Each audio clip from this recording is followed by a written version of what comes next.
கலாத்தியர் 3ஆம் அதிகாரம். புத்தி இல்லாத கலாத்தியரே, நீங்கள் சத்தியத்திற்கு கீழ்ப்படியாமற் போகத்தக்கதாக உங்களை மயக்கினவன் யார்?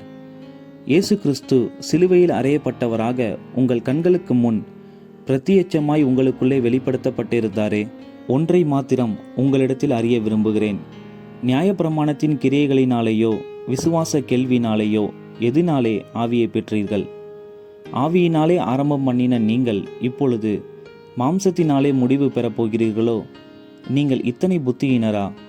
இத்தனை பாடுகளையும் வீணாய்ப்பட்டீர்களோ? அவைகள் வீணாய்ப் போயிற்றே. அன்றியும் உங்களுக்கு ஆவியை அளித்து உங்களுக்குள்ளே அற்புதங்களை நடப்பிக்கிறவர் அதை நியாயப்பிரமாணத்தின் கிரியைகளினாலேயோ விசுவாச கேள்வினாலேயோ எதினாலே செய்கிறார்?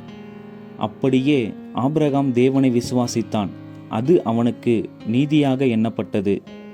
ஆகையால் விசுவாச மார்க்கத்தார்கள் எவர்களோ அவர்களே ஆபிரகாமின் பிள்ளைகள் என்று அறிவீர்களாக. மேலும் தேவன் விசுவாசத்தினாலே புறஜாதிகளை நீதிமான்கள் ஆக்குகிறார் என்று வேதம் முன்னாக கண்டு, உனக்குள் சகல ஜாதிகளும் ஆசீர்வதிக்கப்படும் என்று ஆபிரகாமுக்கு சுவிசேஷமாய் முன்னறிவித்தது. அந்தபடி விசுவாச மார்க்கத்தார் விசுவாசமுள்ள ஆபிரகாமுடனே ஆசீர்வதிக்கப்படுகிறார்கள். நியாயப்பிரமாணத்தின் கிரியைக்காரராகிய யாவரும் சாபத்திற்குட்பட்டிருக்கிறார்கள்.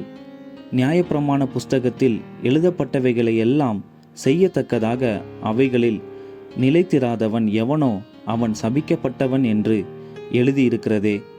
நியாயப்பிரமாணத்தினாலே ஒருவனும் தேவனிடத்தில் நீதிமான் ஆகிறதில்லை என்பது வெளியரங்கமாயிருக்கிறது.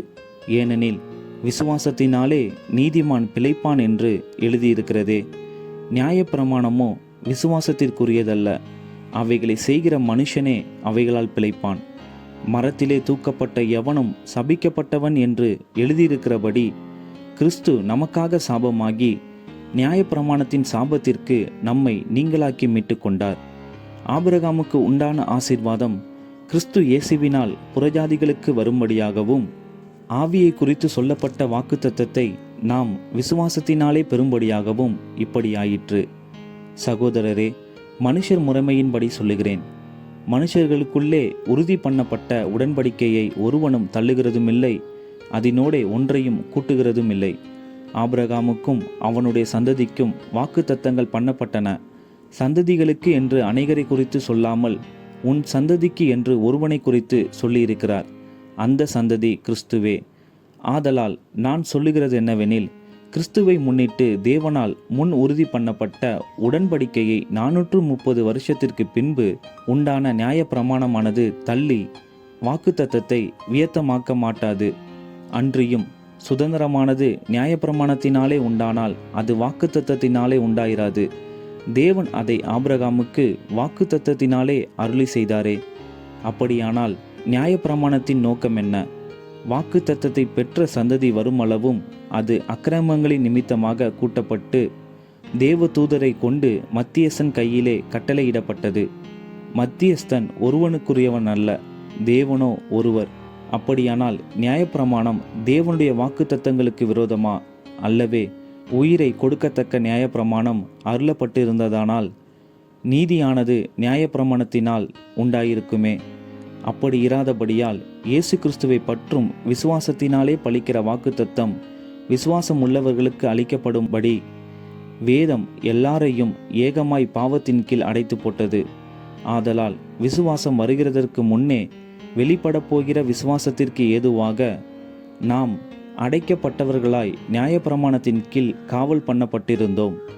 இவ்விதமாக நாம் விசுவாசத்தினாலே நீதிமான்கள் ஆக்கப்படுவதற்கு நியாயப்பிரமாணம் நம்மை கிறிஸ்துவினிடத்தில் வழிநடத்துகிற உபாத்தியாயிருந்தது. விசுவாசம் வந்த பின்பு நாம் உபாத்திக்கு கீழானவர்கள் அல்லவே. நீங்கள் எல்லாரும் கிறிஸ்து இயேசுவை பற்றும் விசுவாசத்தினால் தேவனுடைய புத்திரராயிருக்கிறீர்களே. ஏனெனில் உங்களில் கிறிஸ்துவுக்குள்ளாக ஞானஸ்தானம் பெற்றவர்கள் எத்தனை பேரோ அத்தனை பேரும் கிறிஸ்துவை தரித்து கொண்டிருக்கிறீர்களே. யூதன் என்றும் கிரேக்கன் என்றும் இல்லை, அடிமை என்றும் சுயாதீனன் என்றும் இல்லை, ஆண் என்றும் பெண் என்றும் இல்லை, நீங்கள் எல்லாரும் கிறிஸ்து இயேசுவுக்குள் ஒன்றாயிருக்கிறீர்கள்.